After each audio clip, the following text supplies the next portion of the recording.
नमस्कार, मैं डॉक्टर अंजू अग्रवाल पुनः आपके समक्ष प्रस्तुत हूँ।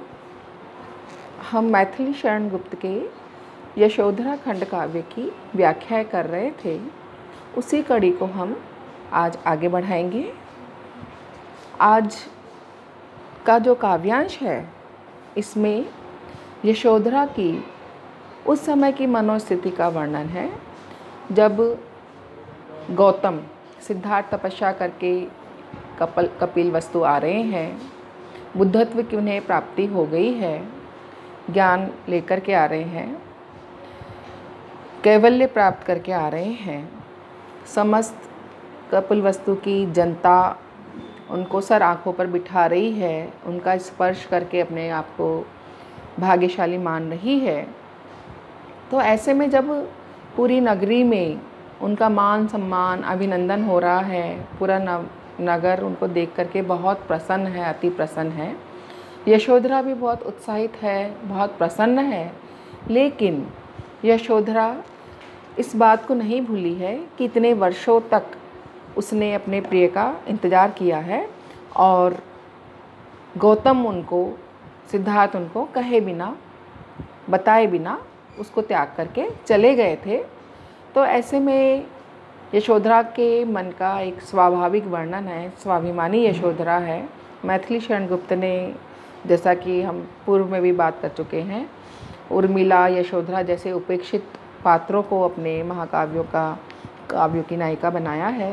तो यहाँ यशोधरा की मन स्थिति का चित्रण इन्होंने इस काव्यांश में किया है। यशोधरा अपने आप से ही, अपने मन को ही समझाने की कोशिश कर रही है, उसको दृढ़ बने रहने की, दृढ़ संकल्प जो उसने ले रखा है या जो दृढ़ निश्चय कर रखा है, उस निश्चय में अपने आप को नहीं डगमगाने के लिए कह रही है, उससे प्रार्थना कर रही है कि हे मन, अब तूने जब इतने वर्षों तक बड़ा अपना स्वाभिमानी स्वरूप रखा है, जो तेरे मन में अंतर्द्वंद उठे हैं, आज उन अंतर्द्वंदों की परीक्षा का समय है।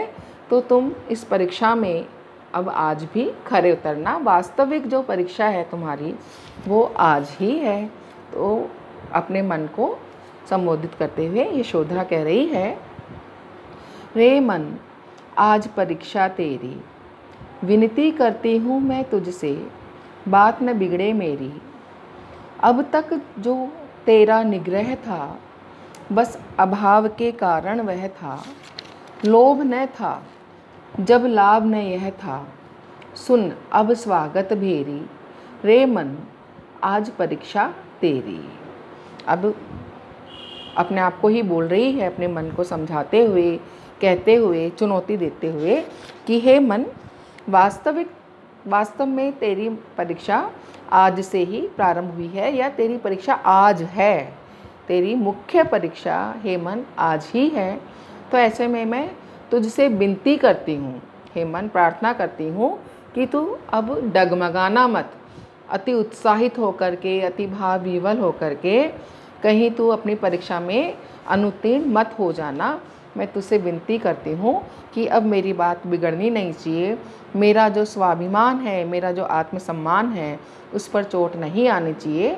तो मन जो बहुत ही विचलित है, मन जो चंचल है, मन पर नियंत्रण करना बड़ा मुश्किल कार्य है। तो अपने मन को ही यहाँ पर यशोधरा समझाने का प्रयास कर रही हैं, कह रही हैं कि अब तू मेरी बात बिगड़ने मत देना, तू चंचल मत होना कि कहीं तू उनसे मिलने के लिए दौड़ पड़े, कि अब तेरी मुख्य परीक्षा है। अब तक जो तेरा निग्रह था, बस अभाव के कारण वह था, कि अब तक जो तूने अपने आप पर नियंत्रण किया हे मन, वास्तव में ये तेरा नियंत्रण नहीं था। तेरा ये नियंत्रण अभाव के कारण था।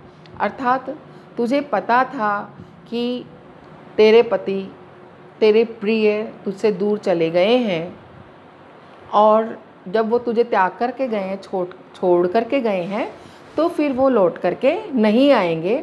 तो ऐसे में हे मन, तूने अपने आप को नियंत्रित कर रखा था।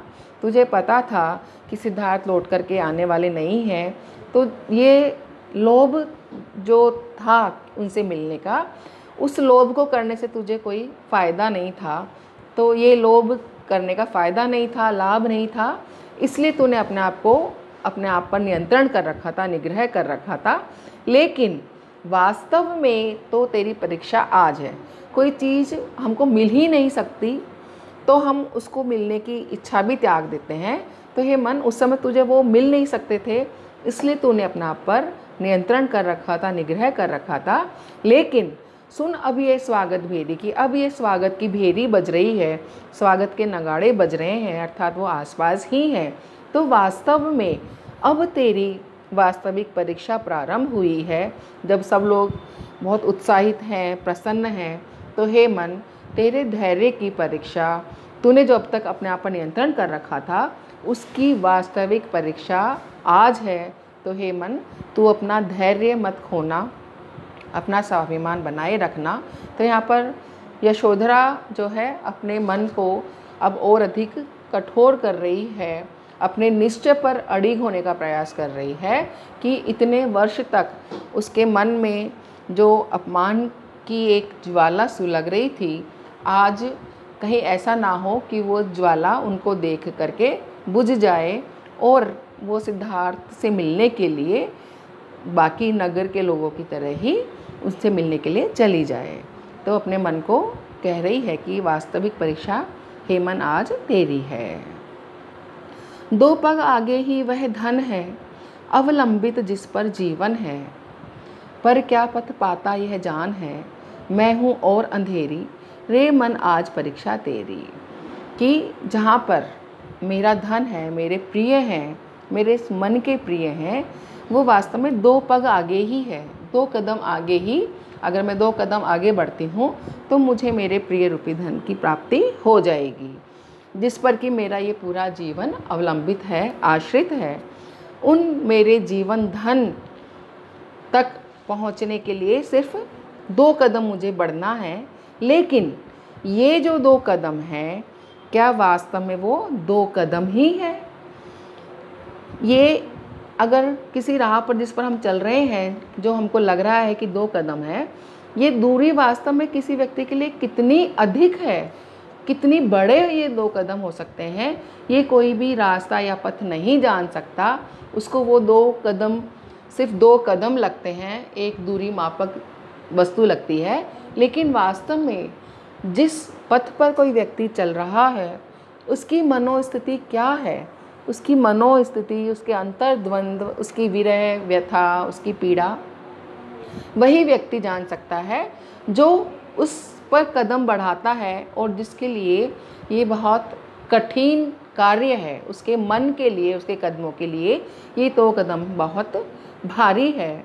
ये कोई पथ नहीं जान सकता, ये कोई व्यक्ति ही जान सकता है, जिसको कि उस पर चल करके जानना है कि वो पथ उसके लिए कितना विषम है, कितना अंधकारपूर्ण है, या उसके लिए उसको अपने मन की, अपने आत्मसम्मान की, आत्म बलिदान की, कितना आत्म बलिदान देना पड़ेगा, कितना अपने स्वाभिमान को आहत करना पड़ेगा। तो वास्तव में उस पर चलने वाला व्यक्ति ही इस चीज़ का अनुभव कर सकता है कि यह पथ कितना बड़ा और विस्तृत उसके लिए हो सकता है। तो वास्तव में मैं बहुत अंधेरे में हूँ, हे मन, तुझे ही मेरा उजाला और प्रकाश बन करके रहना है। आज तेरी परीक्षा है और इस परीक्षा में तुझे उत्तीर्ण होना है। तो यहाँ पर गौतम के आने से बहुत प्रसन्न होने के बावजूद भी मानिनी, स्वाभिमानी यशोधरा अपने मन को नियंत्रित कर रही है, उसको रोकने का प्रयास कर रही है। यदि वे चले आए हैं इतना, तो 2 पद उनको है कितना, क्या भारी वह मुझको जितना, पीठ उन्होंने फेरी, रे मन आज परीक्षा तेरी।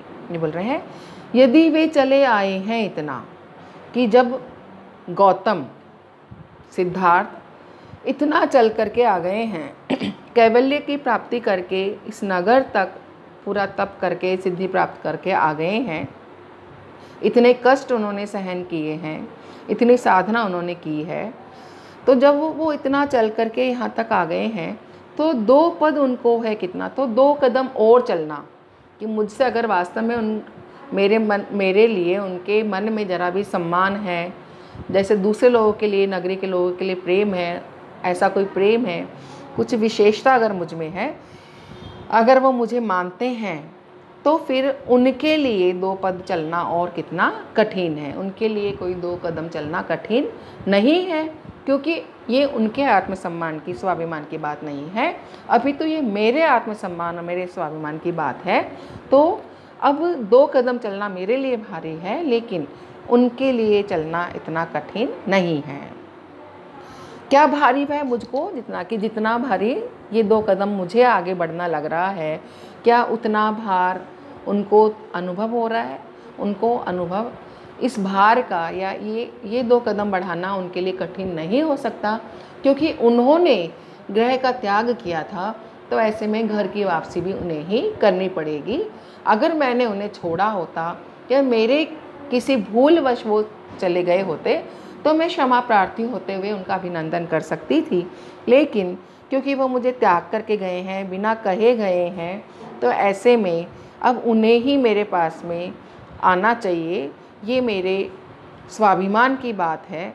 तो ऐसे में जिन सिद्धार्थ ने मुझसे पीठ फेरी थी, आज उन्हें ही मेरे समक्ष उपस्थित होना चाहिए।